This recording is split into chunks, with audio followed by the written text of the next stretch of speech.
V, one of the cheapest forms of motor racing, and always produces some very exciting and spectacular action. Alan Tyndall reports.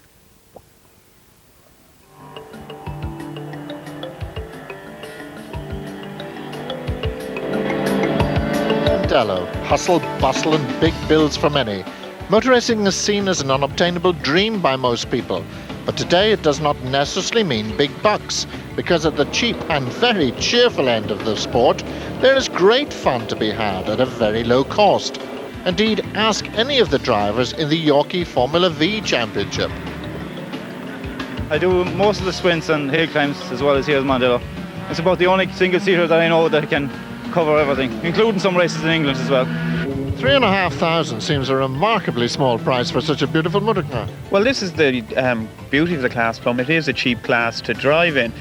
Most of the cars, competitive cars, will go for between £3,500 and £4,000, and that's the maximum. You can't sell a car for any more. I enjoy this class very much. I think it's a very friendly class. All the lads get on well together, and it's nice to have fun for me, and it doesn't cost me too much money. I've stayed with V's now for about 6-7 years because I go motor racing for fun. I enjoy it. I don't really mind whether I win races or not, and it's very, very competitive. Good bunch of lads in it, and it's good fun. Well, I started off in karts first, and then I wanted to move up to cars, so I want to progress. So I decided in Formula V because it's one of the cheapest forms of single-seaters, but just as competitive. Why am I selling? Because I have a secret project in the garage at home, which if I can sell this one, the money will go into the new car for next year. And I'm not saying what it is, but there isn't another one in the country, put it that way. And it is a V. Oh, it's definitely a V. I wouldn't change out of the class. I'm too old to change now. The makeup of the cars, we've got a Beetle front axle with very little modifications to it, a Volkswagen Beetle or variant gearbox and drive shafts at the back, and a standard 1600 variant engine in them. So they're pretty much a scrapyard special, which is an unfortunate turn of phrase, but we scour the scrapyards looking for bits. David Chain is the main constructor of chassis in Ireland. In England you have the Scarab chassis like Johnny's. So use Beetle brakes all around.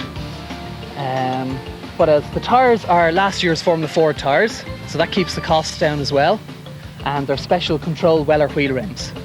The engine is pretty standard. It uses a Kent camshaft, so we're all on the one camshaft, and the engine regulations are very tightly controlled. And the success rate is staggering. How many people have you competing?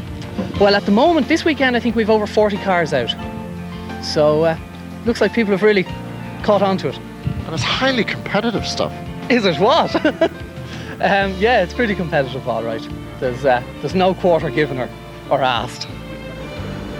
And so these budget racers make their way to the starting grid for the 15-lap Yorkie Formula V final. And on pole position, it's Ray Moore in car number 3. Alongside him, Brian Harty. On the second row of the grid, we've Gerry O'Reilly, very experienced, former Crossley Challenge Cup winner, and then PJ Megan from the same part of the country as him. Moving on to the third row, Johnny Flynn, who we've already talked to, in his beautifully prepared car that is indeed for sale. And alongside him, number 12, a real danger man, Porrick Owens, the man who's won the championship many times. David Waters is an ex-motorcycle man on the next row of the grid in car number 26. And 29, that's Damien Doherty from the north of Ireland. Then it's Paul Newport, Tony Flynn, and we're ready to go. 15 laps of this saturated Mondello course, and making a beautiful start. Ray Moore, but consternation on the start line. We see from on board that Gerry O'Reilly has stalled, and a very lucky man there, Johnny Flynn, doesn't seem to have damaged his car and gets going right at the back of the field.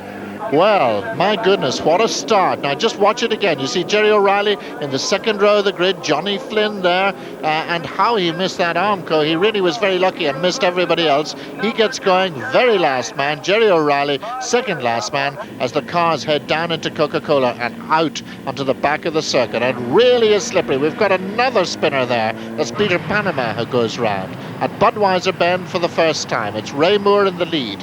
And they're all coming down on their Dunlop tyres. It's one tyre for wet or dry in Formula V to keep the costs down. most people successfully through there. We're back into the main complex now, and it's Raymore in second place, the man that we said would be dangerous. That's Porrigones. Then number 29, Damien Doherty, a comparative newcomer to this class. Up they come towards Dunlop Corner for the first time. Raymore, and diving down the inside, trying to get space there, Porrigones, and you really can't afford to let that man go. Number 18 is Paul Heavey. He's in his own little private battle there, as all the V's struggle, and we've got two more off. 27, that's Megan. Megan's not going any further, but John Stapleton looks as if he's just about to get going again. So there gets Megan abandoning the car, and a very sad end to him. We see it again now. They must have tangled just coming out of Dunlop. I don't know who really was to blame for that one, but John Stapleton gets going. Back amongst the leaders, absolutely nothing in it down at Coca-Cola. Still, Paul Heavey has big problems with this bunch right behind him. Number 57 was Troy McKenna. Number 59, that's PJ Megan, who goes around and loses a lot of time. And people scattering all over the place in these saturated conditions. So the man who was well up on the grid on the second row, losing all that time. Up front, and look at this man. It's Porrigones really pouring on the pressure as everybody tries to get grip, tries to get stopped. Up they go over the hill and back into the main arena again, and they're absolutely tied together, these three. Raymore still under the most immense pressure, and indeed Damien Doherty losing out there as he went wide and onto the wet line. Up they come to Dunlop again, and this time Porrigones trying to dive down the inside very successfully, not to Raymore's liking. He's furious, thumping the steering wheel, waving his fist, but it looked quite legitimate to me, but he's not giving up. Raymore now trying to counter-attack round the outside. That'll be a brave one.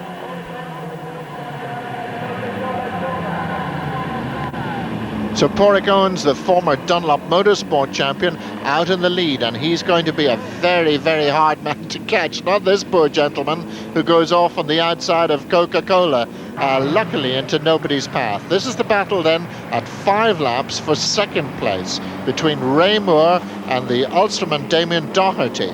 So Doherty, a fairly newcomer, then a great slide from Brian Harty in the background, but nothing compared to this one. It's our old friend John Stapleton who goes round once again and amazingly manages to get grip on the grass to get away, just ahead of number 78 there, one of the back markers.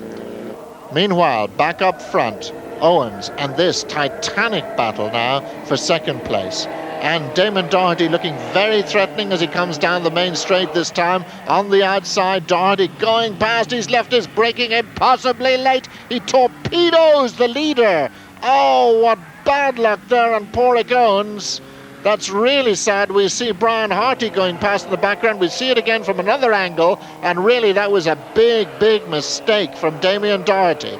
And can Porrigones get going again? Surely the car must be damaged. It took a really hefty blow. It seems to be crabbing as it goes away from the corner. There's no doubt that Damien Doherty is retiring on the spot. Maybe he doesn't want to be interviewed by this man who goes round again.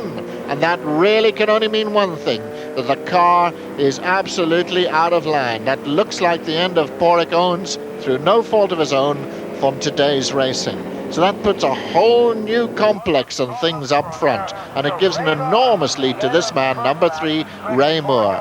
In second place now, we have number 26, David Waters, who really has inherited a very handy second place. Then Brian Harty's up in third, and here's the battle then for fourth place between number 18, Paul Heavey, and number 2, the Meath farmer, Gerry O'Reilly. Who would have believed it? He's ploughed his way right up through the field from the very back of the grid and now takes fourth place. Tremendous stuff in these extraordinarily slippery conditions, which don't suit many of his opponents.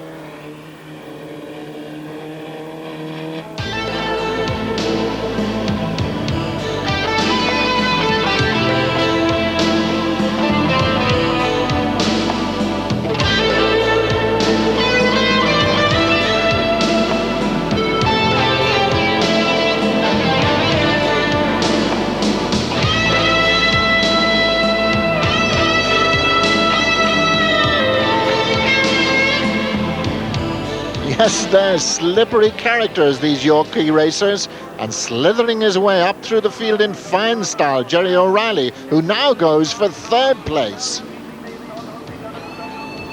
and takes it in rather dubious circumstances.